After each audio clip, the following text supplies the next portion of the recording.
Okay, well let's make a start. I think there may be a few more coming, but they can wander in and participate as we go on.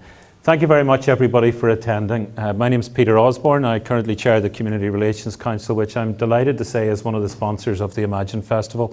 I think it's one of the premier festivals we have in this city, imagining what democracy could look like, imagining and reimagining how civil society can be involved in democracy and everything that is involved about democracy and participation in civic life, I suppose. And this year, the 5th year of the festival, there's about 150 events in the space of a week. Incredible number of events and an incredible variety of events as well happening all over the city, of which this is one. Whenever you look at all of those events, I can't believe how many fantastic speakers there are, how many different people from all walks of life are coming and participating in roundtable discussions, as well as lectures, as well as all sorts of other ways, exploring how we can be more involved in what democracy looks like in this part of the world.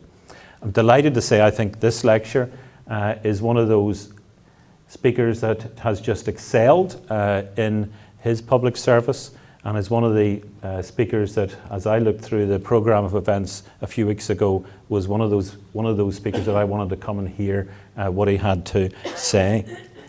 Michael Maguire, Dr. Michael Maguire, has been the police ombudsman here for the last 7 years. He was appointed in 2012 and is due to finish his term very shortly, in a few months, in 2019. Michael, I don't know if you had hair when you started, but I suspect that's part of the reason why it's all grey, what hair you have now. Michael also, before that, was the Chief Inspector, Prison Chief Inspector for Criminal Justice, and before that he worked all over the world, spending 18 years working in the private sector and as a partner in PA consultancy. Michael is somebody who has just tremendous experience, not just of criminal justice issues here, therefore, but criminal justice issues all over the world. Tremendous experience of what works well and what doesn't work so well around criminal justice. Tonight he's going to deliver a lecture on what does independence mean, a cautionary tale. Please welcome Dr. Michael Maguire. Thank you, Peter, and thank you for coming out on this very nice nearly summer's evening. Maybe you get a chance to walk home in the daylight and you'll still feel refreshed and wonderful after having heard me speak. Thanks to Imagine Belfast for the opportunity to say a few words. This is probably the last public lecture I'll give before I leave in July. So I've had the opportunity just to reflect on the office, reflect on some of the issues that I think are important. What I want to talk about tonight is independence and what independence means in the context of not only the Police Ombudsman's Office, but the criminal justice system more generally, and indeed maybe some lessons for other organisations across the Northern Ireland public sector. The perception and reality of independence is used as a measure of performance, and while there are legal implications within the context of investigations, each criminal justice organisation, whether it be the police, ourselves, the PPS, the judiciary, all guard their independence, and rightly so. At one level, the topic is pretty straightforward. To quote the dictionary, free from outside control and not subject to another's authority. Thus, investigations are independent from political interference, prosecutorial decisions are taken on the basis of the evidence, and judgments are handed down without fear or favour. These are the things that we take for granted. Yet, it's an area of constant debate. Perception and reality merging together often to form competing narratives about organisations and how they perform. And it's often the first line of attack to my own office when we conclude our work. I do not believe an independent decision was taken. So independence can become the touchstone for much of the debate about the performance of an organisation such as mine. So what I want to talk about is some reflections on 7 years as Police Ombudsman, and prior to that in my role as Chief Inspector of Criminal Justice. What are the areas to watch to ensure that independence is not compromised? And it's interesting when I think back to when I joined the organisation, certainly some of the issues I didn't see coming, while others have been on a scale that I couldn't have anticipated. So my starting point is what independence means in practice and how do you ensure it's maintained. And my conclusion, for what it's worth at this stage, is that we have, in terms of police oversight, some of the best safeguards in the world. But here's the beef. Independence is hard won and easily lost. It's a fragile thing, and it requires, in my view, constant protection, as it can be under threat from subtle and not so subtle attacks. You take it for granted at your peril. So where to begin? I want to take us away from Northern Ireland for a moment.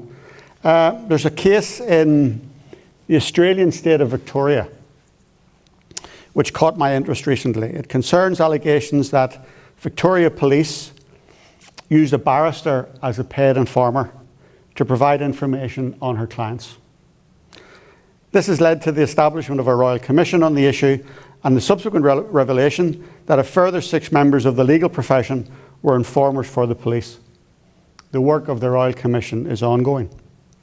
Now, you'll agree that this is a strange case which raises significant issues, not only about legal ethics, but also about the police attitude to the use of paid informers. The unusual recruitment came at a time of gangland killings in Melbourne and significant pressure on the police to do something. We will be familiar with such a call. The police did indeed do something, including the recruitment of a defence barrister as an informant, and a high number of high-profile gangsters were convicted. A case of the end justifying the means, or, as been put in another context, noble cause corruption as a justification.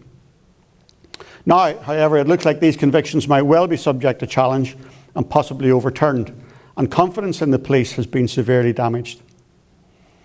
This is only one of a number of controversial cases involving the Victoria Police, which have raised concerns about transparency, impartiality, and the effectiveness of current police complaint handling and oversight arrangements. Prior to the barrister/informer scandal, the Parliament of Victoria established an inquiry into the external oversight of police corruption and misconduct in Victoria. So what? I hear you're thinking, what has that got to do with independence of the Police Ombudsman's Office? Well, what's interesting about what happened in Victoria is where they look to for solutions. Front and centre, believe it or not, has been the Office of the Police Ombudsman in Northern Ireland. I gave evidence to the committee, and in their report they note, and I'm quoting here, PONI is often regarded as the gold standard in complaints handling and oversight systems, an exemplary civilian control system. Professor Prenzler concluded that the office appears to have been successful and it remains the standout agency internationally. This view was reflected in much of the evidence to the committee received as part of this inquiry. So taking civilian oversight as the gold standard for handling complaints against the police, it is regarded that PONI is probably the only, and think about this in the context of Northern Ireland's place in the world, the only proper civilian oversight agency in the world that ticks enough boxes to be characterised in that way. We have overall control of the complaints process. We can make recommendations, publish reports, access information, are all underpinned by legislation. These are areas, I can tell you, that others look forward to with envy and look on with envy. If, for example, there's an investigation into the death caused by police in Australia, and indeed the States, that is carried out by the police. In Northern Ireland, it is carried out by the Police Ombudsman's Office. If you make a complaint in England, Wales and Scotland, you have a 75% chance it will be investigated by another police officer. That is not the case here. It's investigated by my office. Now, the reason for the legislation, the reasons why we have such strong legislative framework here is, you will not be surprised to learn, is because of what has come out of the Northern Ireland Troubles. Policing in Northern Ireland was and continues to be a contested space. And the political reform of the Good Friday Agreement was in many respects underpinned by policing reform under Patton, and there was a strong desire to have the mechanisms of police accountability. The late Maurice Hayes, who wrote the document establishing him in the office, saw independence as the starting point for success. What he said was, the overwhelming message I got from nearly all sides and from all political parties was the need for the investigation to be independent and to be seen to be independent. The main value impressed on me was independence, independence, independence. So it's been a critical factor as to how the office has developed over the last 19 years. But as I've said earlier, these things cannot be taken for granted. Independence is a fragile thing which is hard won and easily lost. The challenge to independence comes from a number of sources, some subtle and some not so subtle. In thinking about these issues, there may be relevance for other public sector bodies that value their independent status.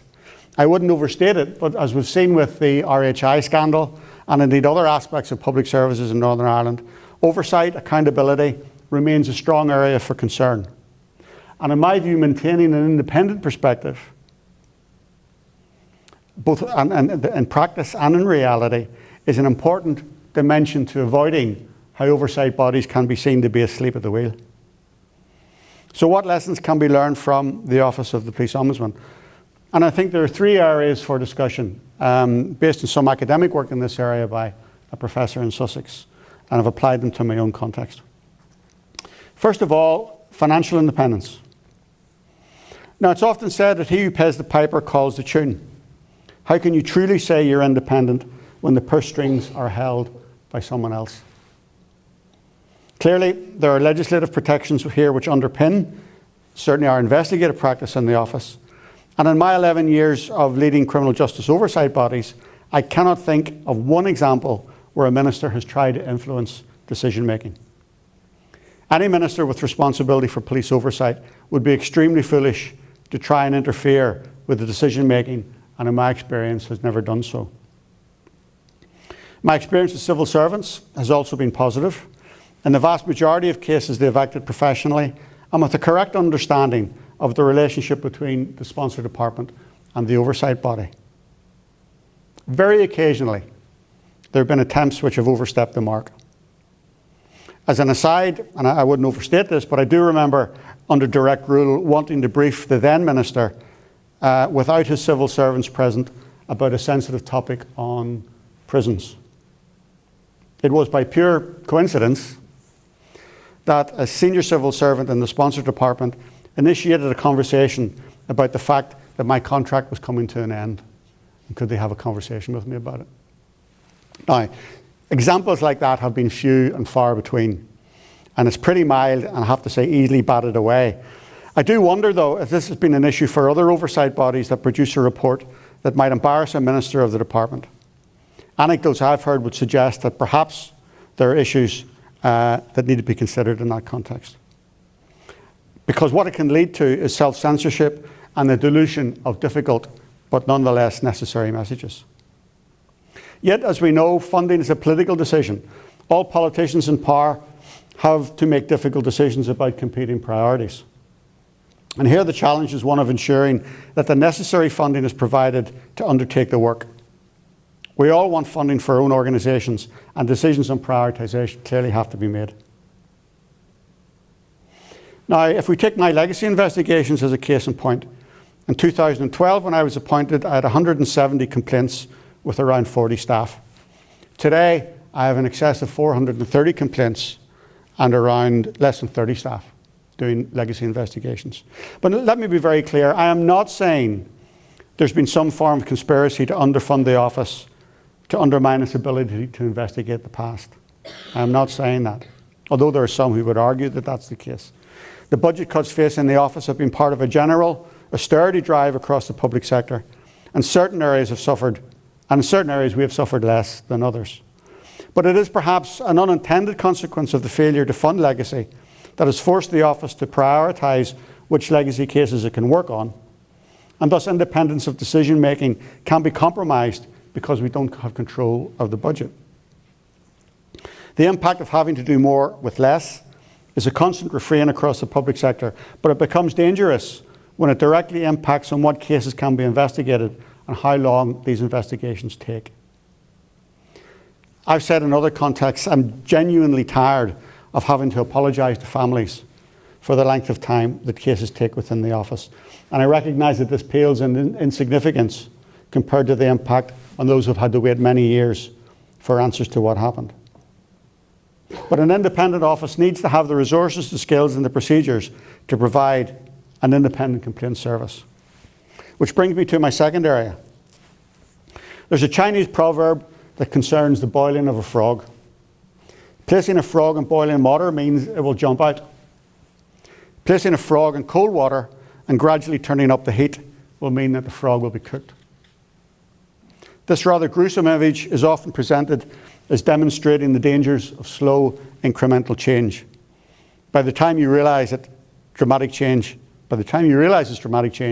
it's too late to do anything about it. This is an area that any oversight body has to be constantly aware of. Such challenges are presented in the language of managerialism. The need for greater efficiencies mean that accommodation has to be shared. Capital budgets have to be controlled. HR practices have to be centralised. We're constantly being asked to ensure our policies and procedures are consistent with the Northern Ireland Civil Service and to participate in central initiatives. So what? Well, the so what is the problem that Pony, my own organisation, is an investigative body with its own culture, its ethos, based around the principles of civilian oversight. The distinctiveness and clarity in purpose and the capacity for flexibility in what we do has made a significant contribution to building the office in the last 19 years.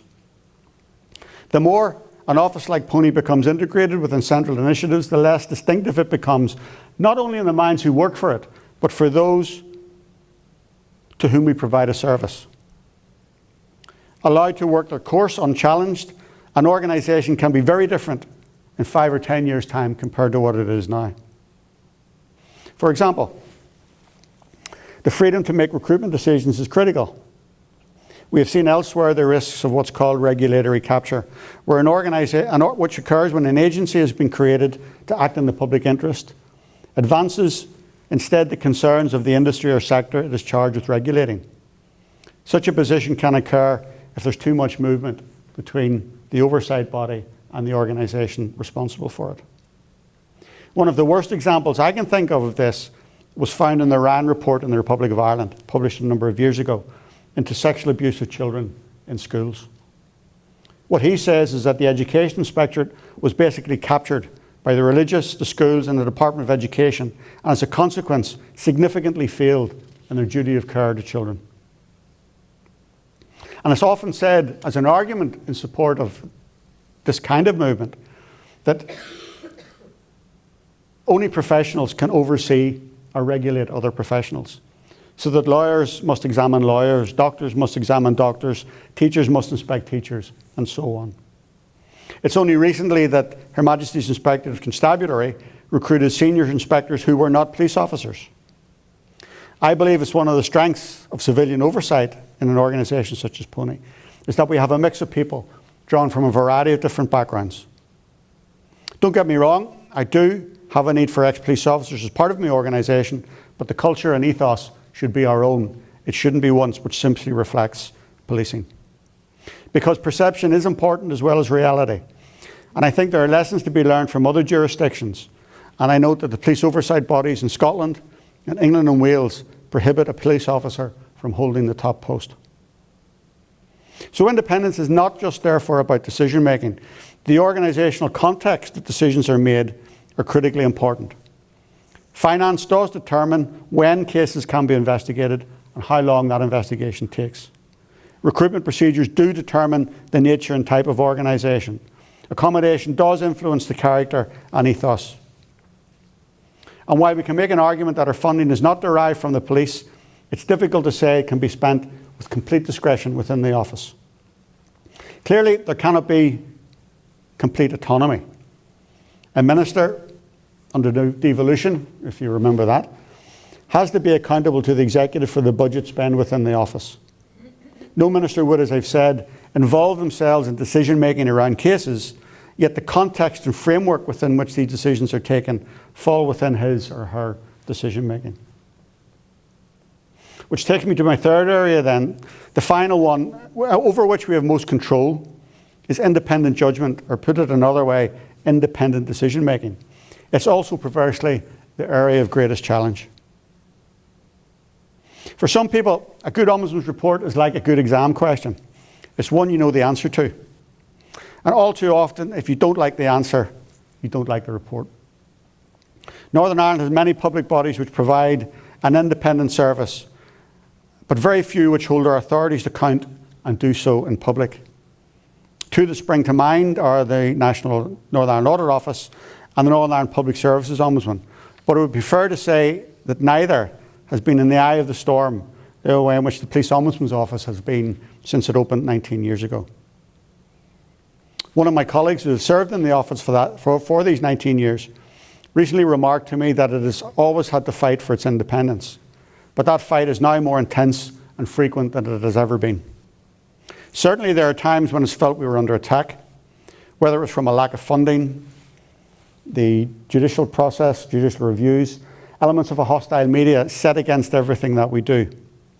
The ability to cherry pick reports, to focus on ones you disagree with, while ignoring the ones you like, or the other way around, has taken on an art form. Thus we are accused of being obsessed with the term collusion. Those who say this obviously have not taken the time to look at the work that we do. Of the 14 legacy reports we've published, we've found no evidence of collusion in 11 of them. Hardly an obsession. We're accused of grandstanding, of hogging the headlines of a witch hunt against police officers, focusing on what has gone wrong, that we don't understand policing. Again, I would say the evidence doesn't stack up. We find an outcome in favour of a complainant in around 30% of cases, which is high internationally. But put it another way, we do not substantiate a complaint in around 70% of the cases that we look at. We publish around 50 case studies a year. If you're bothered to read them, you will see there's a real balance of both criticising the police and showing them and showing that they did no wrong. Hardly a witch hunt. To those that say to us, we don't understand policing, I'm afraid I have to say you don't understand police accountability. A finding by my office that said the police did no wrong is as valuable as one which says the police activities fell below the standards expected. Yes, we've been very critical of the police and in a very public way. There have also been times when we've addressed serious allegations of police criminality and misconduct and determined there was no substance to those allegations. That these conclusions have largely gone unchallenged, I would argue is because we have not been afraid to publicly criticise the police when it's been necessary and appropriate to do so. That is accountability in my view and practice. It is of course right that reports to the office are subject to public scrutiny.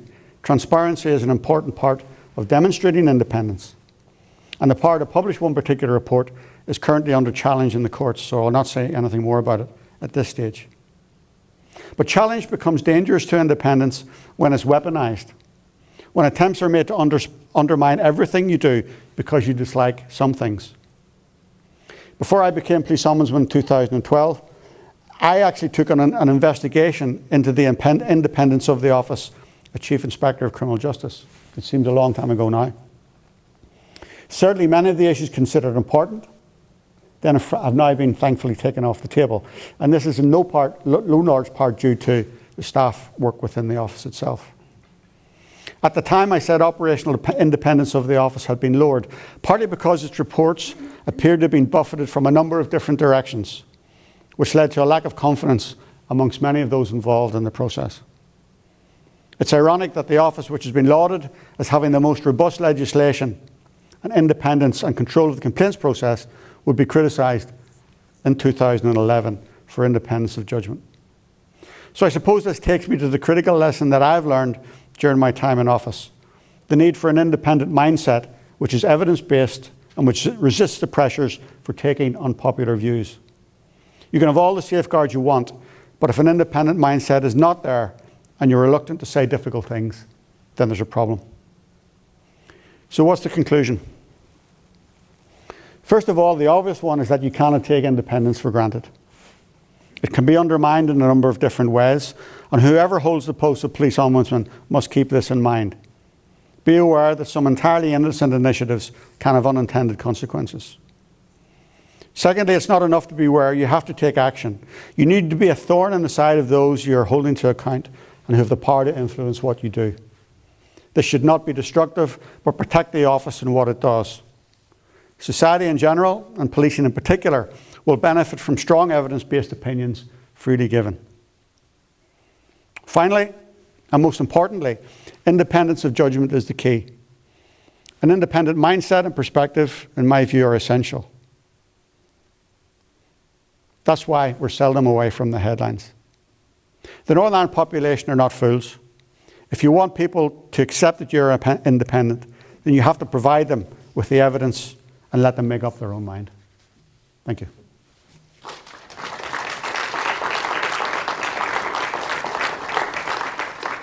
Michael, can I say a couple of things as we close? First of all, for what it's worth coming from me, and I suspect coming from everybody here, can I thank you for your public service over the last number of years, but especially the last 7 years as policing ombudsman. One of the most difficult tasks I think there is here. One of the tasks where the integrity of the person doing it is really extremely important. And I think over anything I've seen over the last 7 years, nobody has questioned that integrity, and I think you've contributed hugely to this society. And so can I ask everybody to join me in saying thank you very much to Dr. Michael Maguire.